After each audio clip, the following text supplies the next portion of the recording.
wrote stuff down, but I didn't like it. So I may still look at it, but I don't know how this is going to go, to be perfectly honest with you. For me, I guess a couple things I want to say first. First of all, I do not like to be in the spotlight. This is not where I like to be. In fact, if I had my preference, I would be in the shadows of the booth back there where Adam is. Another thing is, maybe, I don't know if I'm the first one, but I'm not one that Kim actually approached to tell the story. I actually approached her. A couple months ago, I'm doing what I'm not supposed to do. A couple months ago, I was sitting where all of you are, and I just felt this need that I needed to share my story.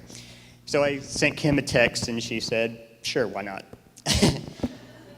So I guess really where my story somewhat, well, I'm not going to go at the very beginning, but where I kind of started with was in 2011. I started riding my bike a lot, actually. I had at that point been unemployed since 2009.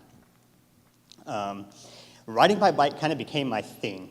I mean, anybody who knew me during that time would be like, dude, you're always on your bike.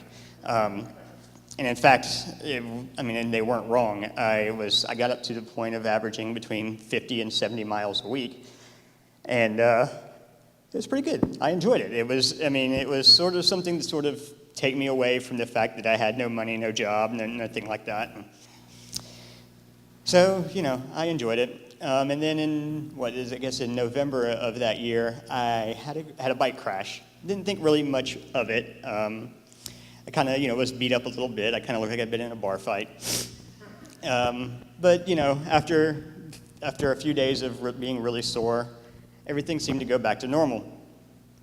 Then the next month in December, it seemed like things were starting to go my way. I landed a job, and I was pretty excited about that. But then during my training, I started having like a little crick in my neck. You know how you kind of get when you kind of sleep funny. It was kind of like that, and I was kind of like, it's nothing. New job, insurance didn't kick in anyway, so I'll deal with it, whatever. By January, it got to the point where I could barely move my neck, and I still was kind of like, it'll work out, it'll be fine. By the end of January into February, I was starting to have pain in my legs. My ankles started swelling randomly. My knees started swelling. Walking was not an easy thing. Sometimes, some mornings, just putting on my pants was really tough. And I was starting to get a little concerned. I was trying to play it down, but it didn't work very well. But, I was still trying to get concerned.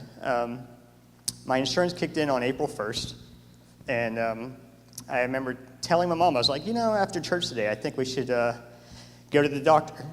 And after we picked her up off the floor, because I don't like going to doctors, we decided this was a good idea, and we went. And since it was a Sunday, it was an urgent care day, so you couldn't go to the regular doctor, so we just went to urgent care. And the doctor there, he seemed really, really concerned, super concerned, more concerned than we ever imagined. And he said several times, I need you to see a regular doctor right away, like as quickly as you can. He said, you need to go do blood work, you need to get everything done. And he started throwing out things like lupus and some other diseases we'd never heard of. And we were like, okay. I happened to actually be off work the next day, and as a miracle would have it, I actually landed at a doctor's appointment. Unfortunately, this doctor didn't seem as concerned. Long story short, he kind of, between April and July, I calculated I probably saw 30 different medical service personnel between getting an MRI, ultrasound, X-ray techs, everything. And for someone who doesn't get sick, this was really freaking me out. And all they were doing, all it seemed like was going on anyway, was just pain management. It wasn't anything, they weren't really treating the cause of it. It was just managing it. So by July, after I'd seen so many and nothing really was working, I was like, I'm done. I can't do this anymore. So I didn't see any doctors probably until like October, November. My mom had a coworker who said that she saw a doctor, who said the coworker saw a doctor, and she had something that she couldn't get diagnosed, and it ended up being lupus, but he actually listened to her and everything like that.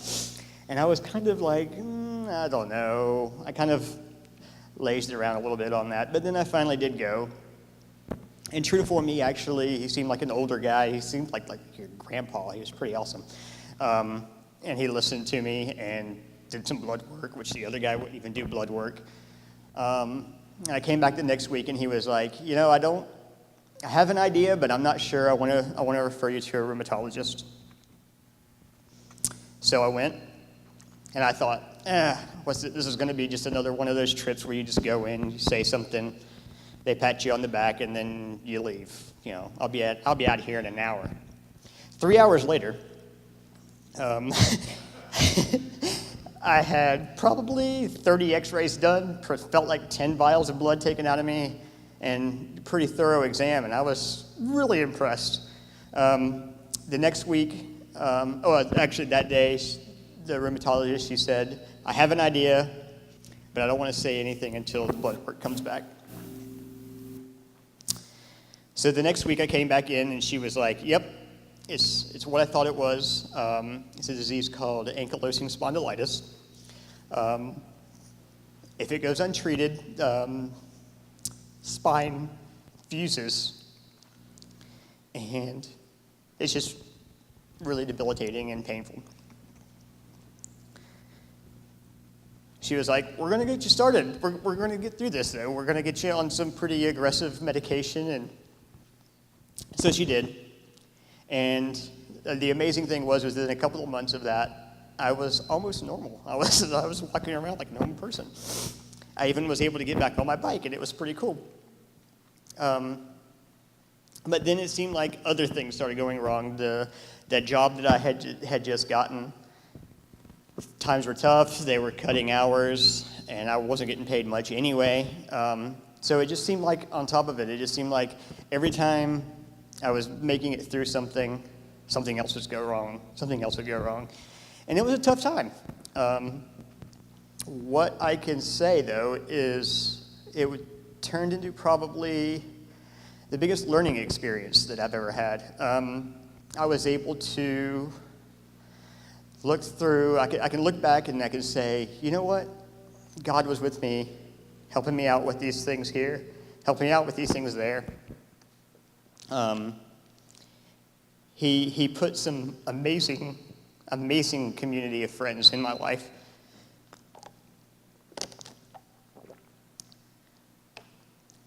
That would routinely just kind of pick me up when I was the most down or frustrated or angry. Most of them probably don't even know that they did it. That's kind of the funny thing. Even just a simple, like I would get a simple text and be like, hey, let's go hang out at Amelie's or something like that. And that would I wouldn't even have to tell them what was going wrong. Just hanging out would just lift me up so much.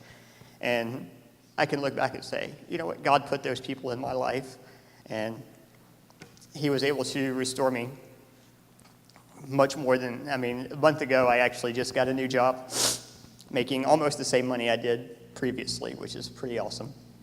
I actually signed up to ride in a 24 hours of booty. I'm currently having a bit of a flare-up, though, of the AS, so I'm not sure if I'm going to be able to ride in a couple weeks, but for me, that just makes the story all the better, because if I don't ride this year, I'll do it next year, and I think it'll be even better. So that's all I got.